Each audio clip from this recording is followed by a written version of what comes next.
ہماری کوشش نہیں کرتے. آل علی اور اولاد علی کا نظام لوگوں کو مطمئن کرنے کے لیے دلائلوں کے انبار لگانے کا نظام نہیں ہے. لوگوں کو مطمئن کرنے کے لیے لوگوں کے جسموں کو جمع کرنے کا نظام نہیں ہے، بلکہ واقف تو کروا دیتے ہیں. تمہاری خانقاہ محمدی سے کیا نظام چل رہا ہے؟ اولیاء کے نظام کا تعارف تو چل رہا ہے نا. اولیاء کے نظام کو پہچانو، مقصد کیا ہے خانقاہ محمدی کا؟ مگر اللہ تبارک و تعالیٰ اپنے اولیاء کو وہ تصرف کے خدا خود اس بات کا پابند ہو جاتا ہے کہ میرے دوست ایسے ہوتے ہیں کہ میرے وہ اولیاء جن کو میں اپنا دوست بنا لیتا ہوں، اگر وہ کسی بات پر قسم کھا لے تو میرے ذمہ واجب ہے کہ میں ان کی قسم کو پورا کروں. کون ہے؟ اللہ کے بدل اللہ بندی گنو نہیں بنتے، مگر ناز والے ایسے ہوتے ہیں کہ کسی بات پر اگر قسم کھا لے تو اللہ ان کی بات کو رکھ دیتا ہے. تو پھر اگر وہ ان اولیاء کی کرامتوں کو ماننا، اللہ ہی کو تو ماننا ہے نا. وہاں پھنس گیا. اللہ اور عبداللہ کا معاملہ اگر لا لیا، اپنے پر قیاس کرا انہیں، میں بھی بندے انہوں بھی بندے میں بھی بندے. تو ارے بابا تو ان کی فہرست میں کہاں جا رہا؟ میرے آقا اور اولیاء کی فہرست میں چکر میں 5 وقت کی نماز پڑھ لے کے، تہجد اور اوابین پڑھ لے کے، ذکر کر لے کے، مرید بن لے کے، پیر بن لے کے، آقاؤں کی فہرستوں کے اندر میں جانے کی تیری حماقت. پھر ویسا کوئی ایک عمل تو کر کے بتا دے. جب اولیاءوں کے معاملات کے اندر میں وہاں کا آئینہ بندوں کی طرف میں نہیں ہے، ان اولیاء کا آئینہ تو وہاں پر میرے مصطفیٰ کی چوکھٹ کی طرف میں رہتا ہے. اگر تیری ہمت ہے میرے اولیاء کو سمجھنے کی تو اولیاء کو دیکھ کر اولیاء کو نہیں سمجھ سکتا، ان کی سیرتوں کو پڑھ کر ان کی چوکھٹوں پر پہنچ کر اولیاء کو نہیں سمجھ سکتا. تجھے پھر پیچھے سے جانا پڑے گا نالین پاک مصطفیٰ تک. نالین پاک مصطفیٰ پر میرے مصطفیٰ چاہیں گے تو وہ اپنے اہل بیت اور آل علی اور اولاد علی کے اولیاء کی حقیقتوں کو سمجھائیں گے. اولیاء کو سمجھنا کتابوں سے، بیانوں سے، واٹس ایپوں سے، پیروں سے بالکل ناممکن ہے. ان اولیاء کو سمجھنا صرف فضل مصطفیٰ کے صدقے میں سمجھا جا سکتا ہے. اولیاء کو ذرا خطرہ محسوس ہو رہا ہے تو دوسرا آپشن، دوسرا راستہ بھی میں میرے مرید اور خلیفاؤں کو نہیں بلکہ سب کو یہ دے دیتا ہوں کہ تم اپنی ہمت کے ساتھ میرے مصطفیٰ کی چوکھٹ کی بھکاری اور فقیر بن کر وہاں پڑ جاؤ. جا کر وہاں تم کو پھر میرے آقاؤں غوث و خواجہ کے اصل نظام سمجھ میں آئیں گے. اب آئینہ ایسا رکھا ہوا ہے، اب تم ادھر ہے، تم کو نظر آئے گا کہ چہرہ کیا کرنا پڑے گا؟ تم کو ادھر سے ہی آنا پڑے گا.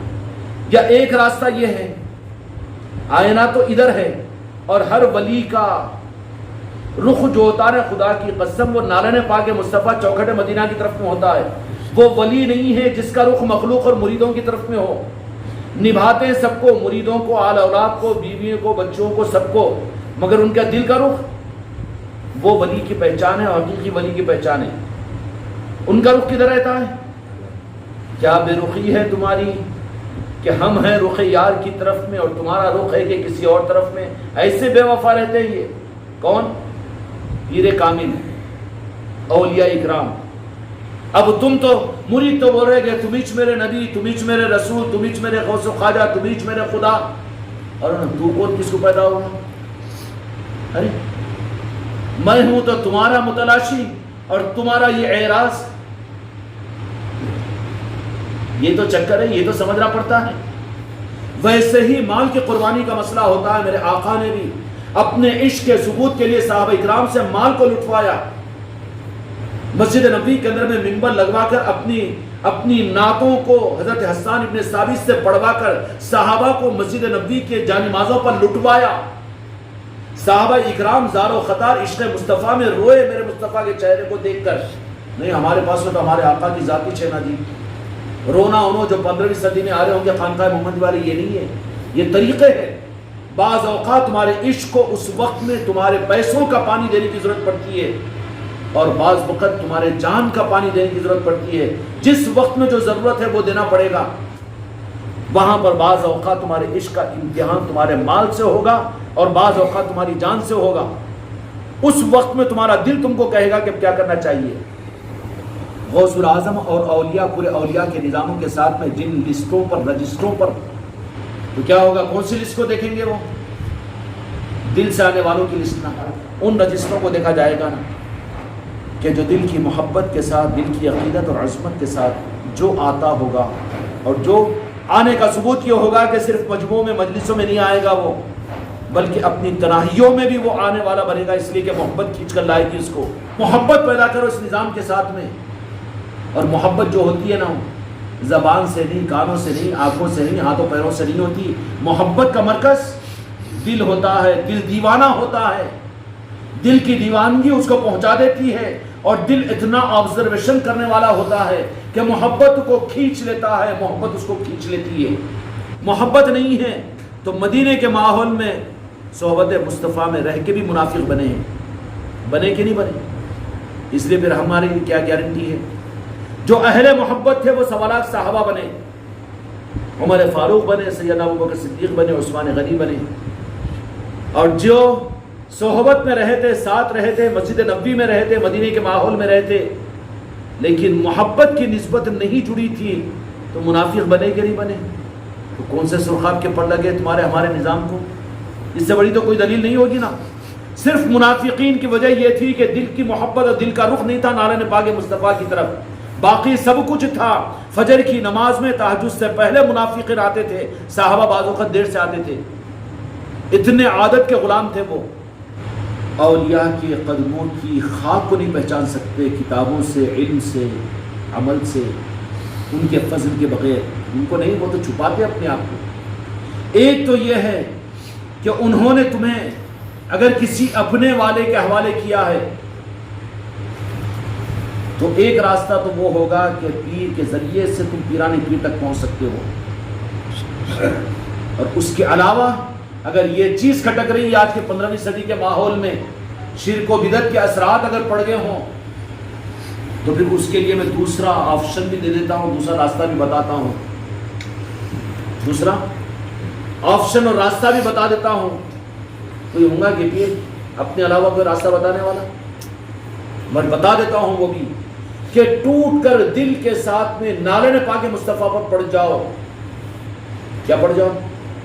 سرکار میں آپ کا ہوں اور آپ ہی کا ہوں، اس راستے پر اپنے آپ کو ڈالو، تو پھر یہ ممکن ہے یہ بات کہ تم اب یہ جیسا آئینہ بتایا تھا نا، اولیاء کا رخ جو رہتا ہے نا وہ خدا کی قسم مدینے کی چوکٹ کی طرف نالہ پاک مصطفیٰ پر رہتا ہے۔ ان کے دل کا آئینہ میرے غریب نواز ہو کے راجن شاہ ولی ہو، کوئی اولیاء ہو، اور یہی معنی میں جو کامل پیر ہوتا ہے نا، ان کے دل کا رخ بھی رہتا ہے مریدوں کے ساتھ میں، دنیا والوں کے ساتھ میں، لیکن وہ کامل پیر نہیں ہے جس کا دل کا رخ ادھر رہے، ہے نہیں وہ، ان کے لاڑوں میں ہے تو بیٹا ادھر کا لاڑ ڈال وہ، اور جو واقعتاً ہوگا وہ اپنے رخ کو تو صرف نالہ پاک مصطفیٰ کی طرف میں رکھے گا، مدینے کی طرف میں رکھے گا۔ اور اولیاء، اچھا وہ پیر کا رخ بھی کیوں ہوتا ہے معلوم ہے؟ وہ پیر کا بھی 15ویں صدی میں انہوں، اور اتنی بڑی حماقت کیسے؟ حماقت کچھ نہیں ہوتی، بلکہ ان کا رخ بھی، دل کا رخ، جسم کا نہیں، منہ میرا طرف کعبہ شریف کے اللہ اکبر نہیں، دل کا رخ اپنے آقاؤں کی طرف میں رہتا ہے، غوث و خواجہ کی طرف میں رہتا ہے۔ تو آئینے سے آئینہ ملا ہوا ہے تو مدینہ بھی تو وہ بن جائے گا نا جی، سمجھ میں آ رہی؟ ایک سورج ہے اور سورج کے سامنے ایک آئینہ ہے، وہ آئینے سے آپ نے آئینے کو ملانا، 1000 آئینوں کو ملا دو تو آخری 1000 کے بعد کے آئینے میں بھی سورج نظر آئے گا کہ نہیں آئے گا؟ مطلب یہ نہیں کہ 1000 سورج ہو گئے ایک کے، یہ نہیں ہے، مگر یہ بھی نہیں کہ سورج کا انکار کیا جائے گا، بے شک نظر آنے والا اس آئینے میں سورج ہی ہے۔ مدینے کا نور نالہ پاک مصطفیٰ، بے شک نالہ پاک مصطفیٰ ہے، جن نالہ پاک مصطفیٰ میں جن کے وجود میں دو جہاں کے مالک کے نالائن نظر آئے تھے، وہی تو اس زمانے کے پیر کامل میں بھی نظر آئیں گے، انکار نہیں کیا جا سکے گا نا۔ اچھا وہ دیکھے گا اس کی نظر خاص اور نظر صحیح، نظر پاک بول رہا ہوں، ان نظروں سے جو لوگوں کی بہنوں بیٹیوں کو دیکھے، ان کو نظر آئیں گی یہ چیزیں، اس کو تو نظر آئے یہ کیا ہے سب؟ جن کی نظر پاک ہوتی ہے ان کو اپنے پیر کے وجود میں جلوہ غریب نواز نظر آتا ہے، تو ان کے نظر کی پاکی کی دلیل ہے۔ اور اس پیر کا اپنا ذاتی کمال کچھ نہیں ہے، صرف کمال یہ ہے کہ اس آئینے کی طرف میں اس نے اپنے رخ کو کر لیا ہے، اس کے علاوہ خدا کی قسم کوئی بات نہیں۔ سمجھ میں آ گئی بات؟ یہی خلاصہ ہے۔ اور کدھر ہوتا ہے رخ؟ تمام اولیاء کا نالین پاک مصطفیٰ دو جہاں کے مالک کی طرف میں ہوتا ہے، اور یہ رخ محبت کا صحابہ اکرام ذولت من کے در ملتا ہے کہ رات کے اندھیرے میں یاد آ جاتی در مصطفیٰ کی، تو آ کر ہم آگے حضرت رات میں 2:30 بجے رات میں اٹھو اٹھو نہیں، سرکار کی چوکھٹ پر پڑ جایا کرتے تھے، ہوائیں چلتی، گرد دھول آ کر بالوں میں لپیٹی جاتی، آنکھوں میں پڑ جاتی، اور جب میرے آقا در مصطفیٰ سے باہر نکلتے تو اپنے عاشقوں کو دیکھتے تو ایک ایک کو اٹھا کر اپنے سینے سے لگاتے۔ یہ محبت کے نظام خانقاہوں میں دیکھنا چاہ رہا ہوں میں۔ تب تو ہوگا کہ تمہارے پیر کی محبت کے ذریعے سے تم کو پھر میرے غریب نواز کا نظام سمجھ میں آئے گا اور میرے اولیاء سمجھ میں آئیں گے۔ اگر یہ آپشن تمہارے پاس میں نہیں ہے تو دوسرا آپشن یہ ہے، جو دو جہاں کے مالک میرے آقا نے فرما دیا کہ مومن تو بن جاؤ کم از کم۔ اور مومن کا مطلب کیا ہے؟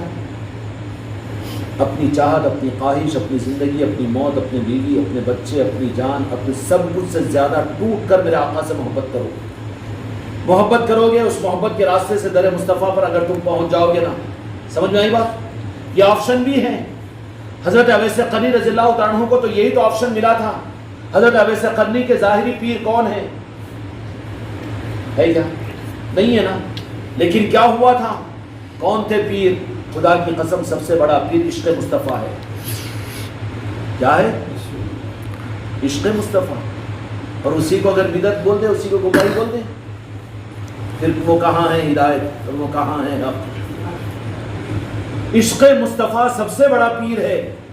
اگر یہ پیر کی طرف میں اپن نہیں نکل سک رہے، کھڑوس ہے یہ، ان کی بات کڑوی لگ جاتی ہے، غصہ آ جاتا ہے، کچھ تو بھی بول دیتے ہیں وہ بھی، اگر یہاں پر اپنی دال نہیں گل رہی ہے تو پھر عشق مصطفیٰ پیر بناؤ، اور اس عشق مصطفیٰ کے لیے تم کو تو صرف اپنے وطن کو، اپنے بیوی بچوں کو چھوڑ کر کالی کملی اپنے کاندھے پر ڈال کر عشق مصطفیٰ کے عاشق بن کر نکل جانا پڑے گا جنگلوں میں۔ سمجھ میں آ رہی بات؟ عشق مصطفیٰ کا معاملہ کیا ہے کہ وہاں پر پھر بناوٹ نہیں چل سکتی، وہاں پر تو عاشق مصطفیٰ جو بن جاتا ہے، تو چونکہ جب میرے آقا اس کے عشق کو قبول کرتے ہیں تو وہ جلوہ اس کو نظر آ جاتا ہے کہ جس جلوے کے سامنے کوئی حلوہ دکھتا ہی نہیں اس کو، نہ بیوی، نہ بچے، نہ پیر، نہ مرید، اور نہ انہیں نہ کچھ نہیں، بلکہ اس کی پہچان کیا ہوگی؟ ڈالے گا اپنا سڑا ہوا بنتا اپنے کاندھے پر اور نکل جائے گا، کہاں ہے، کدھر ہے، گھوم رہے ہیں، کون ہے یہ؟ عشق مصطفیٰ کا مسافر ہوں، مجھے بھی ساتھ لے چلو اے مدینے کے زائرو۔ ہاں، اے مدینے کے زائر، داستان سفر مجھ کو یوں نہ سنا، بات بڑھ جائے گی، بات بڑھ جائے گی۔ کیا ہے؟ کیا ہے جی؟ بات بڑھ جائے گی، میرے محتاط آنسو چھلک جائیں گے۔ تو عشق مصطفیٰ کے اس راستے کی طرف دھوکہ نہیں کھانا۔ اتنی اچھی نعتیں پڑھتے جی، کتنا سلام پڑھتے نا جی، یہ بھی دھوکہ نہیں کھانا۔ عشق مصطفیٰ جن کو ان کی بارگاہ کی طرف سے مل جاتا ہے، ان کی پہچان کیا؟ وہ آبادیوں میں نہیں رہتا، بیوی بچوں میں نہیں رہتا، پیر کے پاس میں نہیں رہتا، اپنے خاندانوں میں نہیں رہتا، بلکہ ان سب سے اس کو وحشت ہوتی ہے، آگ لگتی ہے اس کے جسم میں، اور اپنی کملی لے کر جنگل چلا جاتا ہے، اور اس کا مقصد و مارا صرف چوکھٹ مدینہ ہوتا ہے۔ تو میرے آقا، میرے غوث و خواجہ کے نظاموں کو سمجھنے کا دوسرا راستہ یہ ہے کہ تم جاؤ چوکھٹ مدینہ پر، اگر خوش قسمتی سے تم وہاں پہنچ جاؤ، تب تم کہہ سکتے ہیں کہ غوث و خواجہ کا یہ مقام ہے، اولیاء کا یہ مقام ہے، کیونکہ وہاں سے ان کا مقام نظر آئے گا، وہ جن کو بتائیں گے وہ ان کو معلوم ہوگا۔ اب تم خالی واٹ صاحبہ کا مجلسہ سن لے کے، ان کے کرامتوں کو یاد کر لے کے، اور ان کے بارے میں بیانوں کو کر لے کے، اب یہ سمجھے کہ ہم بھی اولیاء کے نظام کو جانتے ہیں۔ یہ جاننے کے صرف 2 طریقے ہیں۔ یہ کیا ہے؟ جاننے کے 2 طریقے ہیں، جاننے کے 2 طریقے ہیں، اور جو میرے آقا نے متعین فرما دیا، کس بات کا متعین فرمایا؟ کہ انا مدینۃ العلم بابها علی۔ کیا فرما دیا؟ ہائے ہائے، میں علم کا شہر ہوں تو اس کا باب، اس کا دروازہ مولا علی ہے۔ یہ کیا رخ دے دیا تھا؟ یہ رخ دے دیا تھا کہ امت کے لیے مولا علی کا سمجھنا اور اولیاء کے نظام کا سمجھنا شہر میں آئے بغیر نہیں سمجھ سکتے، شہر کے دروازے سے تمہیں سمجھ میں آئے گا۔ اس لیے پنجتن پاک کے بنے بغیر، جن کو پنجتن پاک سے بیر ہو، مولا علی سے بیر ہو، اور مولا علی سے، سیدہ کائنات سے، مولا حسن و مولا حسین سے بیر ہو،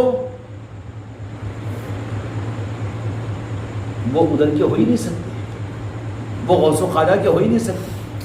اور جو واقعتاً غوث و خواجہ والے ہوں، انہی کی پہچان یہ ہوگی کہ وہ پنجتن پاک والے ہوں گے، اور پنجتن پاک والے دروازے پر پہنچے تو شہر میں داخل ہونے کا انٹرنس ان کو ہوگا، پرمیشن ہوگا، وہی تو میرے مصطفیٰ کے چہیتے اور عاشق بن سکیں گے۔ اس لیے اگر عشق کے راستے پر اگر چلو تو پھر سب کچھ چھوڑنا پڑے گا۔ ہاں، عاشق کھیل تماشا نہیں ہے، عشق میں امتحان لیے جاتے ہیں، لیے جاتے ہیں نہیں لیے جاتے ہیں، عشق میں امتحان لیے جاتے ہیں، ان امتحانوں میں پھر کامیاب ہونا پڑتا ہے، اور پھر اس عشق کے مقام پر پہنچ کر میرے اولیاء کے مقام کو پہچانا اور سمجھا جا سکتا ہے۔ مدینہ مل جائے، جہاں غوث و خواجہ مل جائے، جہاں پنجتن پاک مل جائے، وہ تو بے نیاز ہو جائے گا سب سے۔ سمجھ میں آ رہی بات؟ یہ ہے راہ طریقت کی وہ منزل ہے جس کو سامنے رکھ کر اپنی محنتوں کو آگے بڑھاؤ، اپنی محنتوں کو آگے بڑھاؤ۔ اللہ تعالیٰ حق کے ساتھ ہم سب کو آگے بڑھنے کی توفیق عطا فرمائے۔ بحق لا